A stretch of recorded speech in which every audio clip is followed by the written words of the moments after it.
ஆண்டவரும் அருமை இரட்சகருமான இயேசு கிறிஸ்துவின் ஈடு இணையில்லாத நாமத்தில் இளம் சிறகுகள் இயேசுவுக்கே மற்றும் எங்கள் குடும்ப ஐக்கியத்தின் சார்பில் வாழ்த்துவதில் மகிழ்ச்சி அடைகிறேன். கடந்த மாதம் முழுவதும் நம்மை கண்மணியைப் போல காத்த ஆண்டவருக்கு நன்றி சொல்லுவோம். இந்த புதிய மாதத்திலும் அவருடைய பாதத்தில் அமர்ந்து ஒரு வசனத்தை நாம் தியானித்து ஆசீர்வாதங்களை சுதந்தரிப்போம். வாசிப்போம். சங்கீதம் 23:5.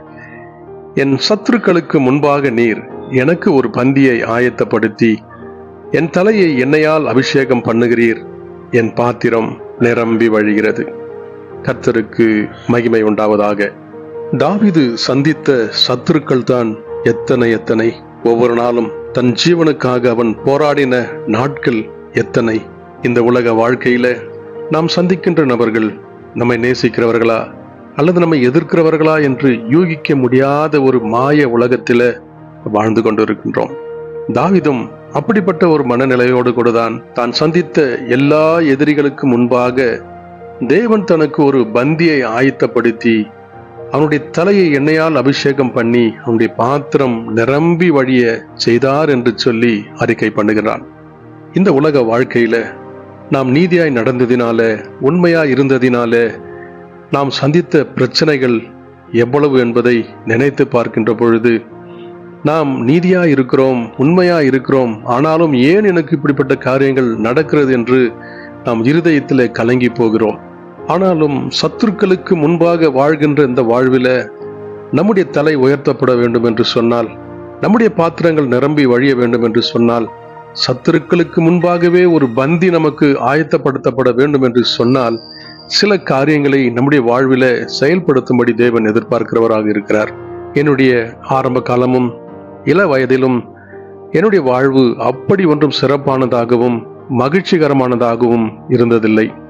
ஏக்கங்களும் ஆசைகளும் நிறைவேறாத விருப்பங்களும் என்னில் சூழ்ந்திருந்த பொழுது இந்த உலக வாழ்விலே நான் எப்படி முன்னேறி செல்வேன் என்று நினைத்த நாட்கள் உண்டு. ஆனாலும் வேதத்தில் இந்த காரியங்களை ஜெயிக்கவும் எதிர்கொள்ளவும் அநேக வார்த்தைகள் இன்றைக்கும் தேவன் நமக்கு எழுதி கொடுத்திருக்கிறார்.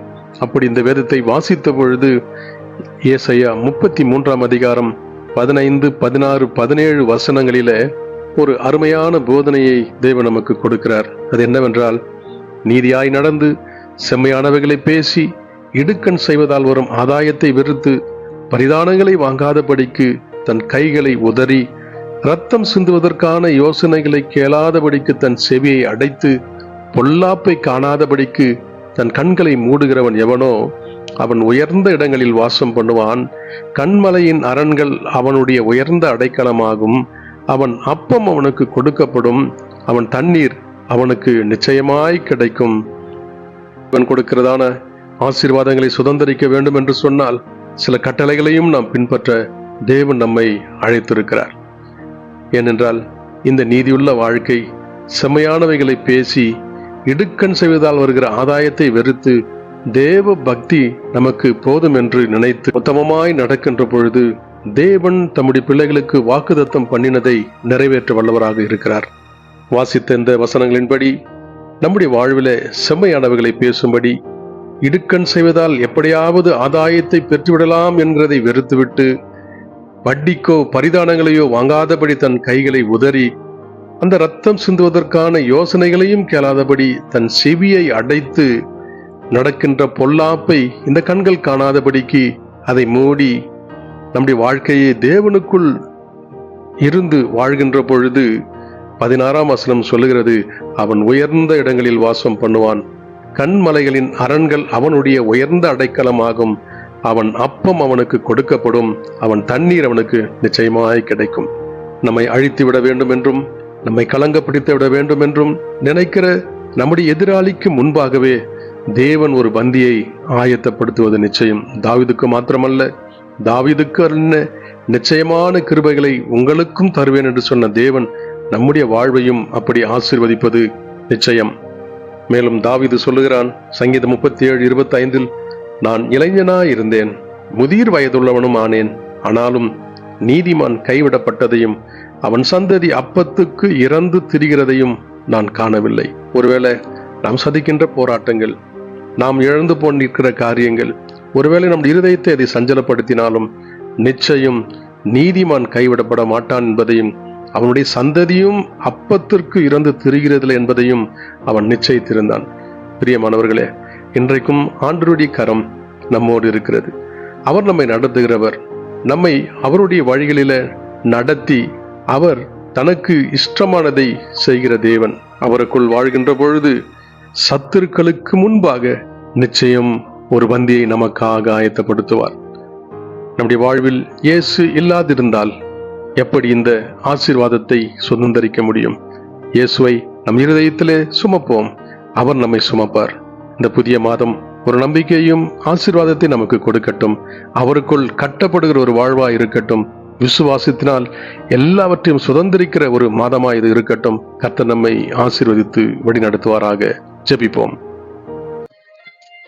சொந்தம் என்று சொல்லிக்கொள்ள யார் யாரோ இங்கு உண்டு, ஏனென்று கேட்டிட யாரும் இங்கு வரவில்லை. சொந்தம் என்று சொல்லிக்கொள்ள யார் யாரோ இங்கு உண்டு, ஏனென்று கேட்டிட யாரும் இங்கு வரவில்லை. எப்படி சொல்வேன் என்னையும் தேடி நீர் வந்ததை, தோளின் மீது சுமந்து கொண்டு நடத்தி வருவதை. எப்படி சொல்வேன் என்னையும் தேடி நீர் வந்ததை, தோளின் மீது சுமந்து கொண்டு நடத்தி வருவதை. நீங்க மட்டும் இல்லேனா எங்கோ நான் சென்றிருப்பேன், எப்படியோ வாழ்ந்திருப்பேன், மண்ணுக்குள்ள போயிருப்பேன். மறந்தும் போயிருப்பா, மறந்தே போயிருப்பா. நேசிக்கிற அன்பின் நல்ல ஆண்டவரே, இந்த உலக வாழ்வில நீர் எங்களோடு இருக்கிறீர் என்கிற அந்த நம்பிக்கை இன்னுமாய் எங்கள் வாழ்வில உம்மை பிரதிபலிக்கவும் உம்முடைய சமூகத்தை தரிசிக்கவும் எங்களை ஆண்டவரை நடத்துகிறதா இருக்கிறது. போராட்டங்களும் சஞ்சலங்களும் எதிர்ப்புகளையுமே சந்தித்து வாழ்ந்த எங்கள் வாழ்வில எங்கள் ஜெயக்கொடியாய் நீர் வந்து முன்னின்று எங்கள் சத்துருக்களை துரத்தினீர். அவர்களுக்கு முன்பாகவே ஒரு பந்தியை நீர் எங்களுக்கு ஆயத்தப்படுத்தினீர். எங்கள் பாத்திரங்கள் நிரம்பி வரை செய்தீர். எங்கள் தலையை எண்ணெயால் அபிஷேகம் பண்ணினீர். வேறு எவருக்கும் கொடுக்காத இந்த ஆசீர்வாதத்தை உம்மை நேசிக்கிறதுனாலும் உம்முடைய வாழ்வை ஆண்டவரை நாங்கள் பிரதிபலிக்கிறதுனாலும் வழிகளிலே நடக்கிறதுனாலும் மாத்திரமே என்பதை அறிந்து உமக்கு நன்றி செலுத்துகிறோம். எங்களையும் எங்கள் குடும்பங்களையும் எங்கள் வேலை ஸ்தலங்களிலே நாங்கள் சந்திக்கின்ற எல்லா எதிர்ப்புகள் மத்தியிலும் நீர் எங்களுக்கு போதுமானவராக இரும். இப்படி கிருபையுள்ள கரம் இந்த மாதத்தை ஆசீர்வாதத்தின் மாதமாய் எங்களுக்கு வழிநடத்தி தர வேண்டுமாய் நாங்கள் ஜெபிக்கின்றோம். ஒவ்வொருவர் மேலும் உடைய கிருபையின் பிரசனம் நிலைத்திருக்கட்டும். இயேசுவின் நாமத்தில் ஜெபிக்கிறேன் நல்ல பிதாவே, ஆமென்.